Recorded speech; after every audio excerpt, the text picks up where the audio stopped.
Hey, welcome to Walking the Path. I'm so grateful to be here. I'm so grateful. I'm just grateful. I'm grateful for this day. Oh man, what a beautiful day this has been. And I'm grateful to share this topic with you. The topic today is becoming more. If you're not checking out agapelive.com, I want to encourage you to do so. Check out agapelive.com. Today's talk, I was so taken by Reverend Mike. I'm always taken by Reverend Michael's talks, but this last Sunday was particularly meaningful to me. I don't know, it just touched me in a way. And he had a beautiful topic about invisibility, invincibility, uh, and indivisibility. And he had a beautiful writing that he posted on Agape's website that was really resonant with me. So today's topic is, taking that as a point of departure. Today's topic is becoming more of who you really are, which is the irony of all self-help. You know, like the Buddhists say, we're all struggling to become more of what we already are. Well, how do you become more of what you already are? By becoming less of what you're not. That is the key, that we're taking away a lot of impressions, ideas, false beliefs, false premises, limited perceptions, points of view.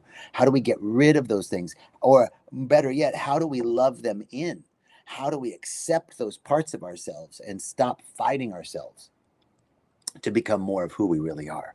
That's the topic today. But before we move any further into the topic, I want to speak about Rythmia Life Advancement Center, which is just an amazing place on the planet.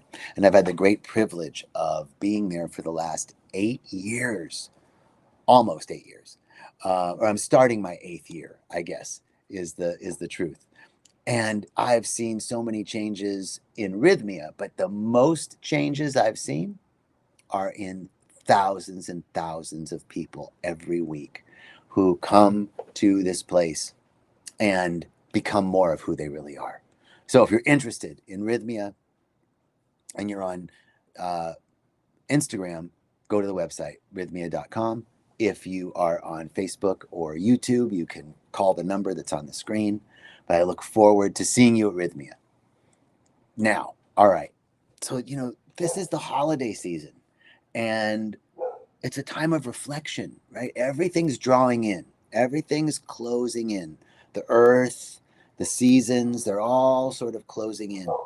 And today in this live stream, I want to explore how we can deepen our understanding of ourselves as spiritual beings.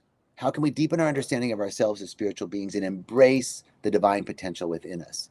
And we're going to draw from Reverend Michael's talk on Sunday a little bit of inspiration and helping us to awaken to our true nature. So the first idea is connecting with our real self. A lot of times we connect with parts of us that aren't real. We connect with lack, limitation, worry, doubt, fear, not enoughness. We connect with the thoughts in the noosphere. We connect with the thoughts that we receive from our family, from the government, from our culture, from society, all of those things. Nothing wrong with any of those things. When they're unexamined, they tend to cover up the truth of who we are. And we want to examine those thoughts. So when we connect with our real self, and what is real with a capital R? I mean, this is real, right? This is real. I have flesh and bones, and if you cut me, do I not bleed? And if you hurt me, do I not cry? All of that from The Merchant of Venice, I believe. Shylock. But this is changing. This body that we have is constantly changing. And the one truth of spiritual principle is that which is real is unchanging. That which is real with a capital R is unchanging. It's eternal. It's real, unchanging. It needs no evolution, although it's not stagnant. It needs no evolution. That is our true self, that which is eternal within us, the observer, the eternal observer within us, that which is observing the panoply of thoughts and experiences that we're having, feelings, emotions, just watching all of this. There's a part of us that's never been born and will never die, that is never hurt, harmed, or endangered, never sick, never sad, never tired. That part of us is the I am consciousness, the very force of life itself that's within us. That's our real self. And quantum physics reminds us that really all matter is empty, right? Like the atom, there's the nucleus and all the protons and electrons, but there's so much space in between. We think that this stuff is solid, but it's just a lot of space being held together. There's a lot of emptiness in what appears to be solid matter. In what appears to be solid matter, there's emptiness. And at that emptiness within us is a state of potentiality. And we too exist as pure potential. Walking in this conscious recognition is the key. So it's like underneath all of this that's going on that appears to be real is a field of pure potential waiting to be activated, waiting to be called upon. That is the truth of who we are within us. So one reflective question might be, what is beneath the surface? What is beneath the surface of who I think I am? That's a great reflective question for this week. What is beneath the surface of who I think I am? And I want to invite you to spend time in meditation this week, connecting with the silence, connecting with this divine energy, connecting with your silent partner.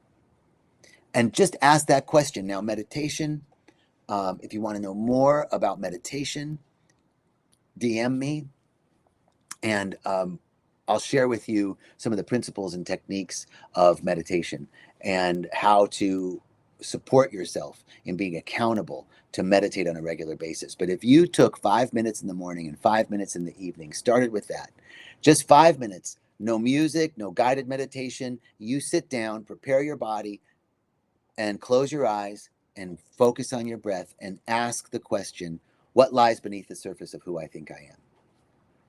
And then listen. You'll know the difference between mentation, between your mind thinking, and a divine idea that comes from your higher self, your true self, your real self with a capital R. Now, the next point that Reverend Michael really talked about so beautifully, and I'm taking these points as points of departure, but was that you are one with the divine. This is a spiritual principle, one with God. Despite all illusions of separation, we're never disconnected from the divine presence. We can't be. We can't be disconnected from that which is beating our hearts and breathing our lungs. We can't be disconnected from the intelligence that's operating in the systems of our body, the mitochondria of our cells, the intelligence within our body that's going on right now. All this stuff is happening inside of us. There's an intelligence in the trees outside my window. There's an intelligence in the whole system, the ecosystem, the mycelium network that connects the trees and helps them talk to each other, that moves resources from one part of the forest to another. All this is happening. The planet is spinning without human compulsion, and the sun is burning. All this is happening without us doing anything, and we're a part of it. We're intricately connected to it all. We can't be separate from it. In fact, we are connected to everything and everyone. We are one. We are connected to everything and everyone. We are one. We can't be separate from the source of life within us any more than the sunbeam can't be separate from the sun. It's an extension of the sun. The wave can't be separate from the ocean. The wave is an individual expression of the ocean, but it's not separate. You and I are the fingers of our hand, are individual expressions of the hand, but the palm and the fingers and the thumb are all the hand. We're an individualized expression of a whole, uniquely emerging like the wave at this moment to express something that only we can express. Never again will we have the opportunity to express it, because we're the only ones. Never has been another me or you, never will be, and there isn't one right now. So this practical analogy of how we can't be separate, like the fingers of the hand or the wave in the ocean, is the truth of our presence, our being with God. We are God. We can't be separate from God. We are God. You're goddess. You're God. Period. So what ways, here's another reflective prompt for meditation. What ways can I release the illusion of separation and remember my indivisibility? How can I remember my indivisibility? It's a beautiful prompt for meditation.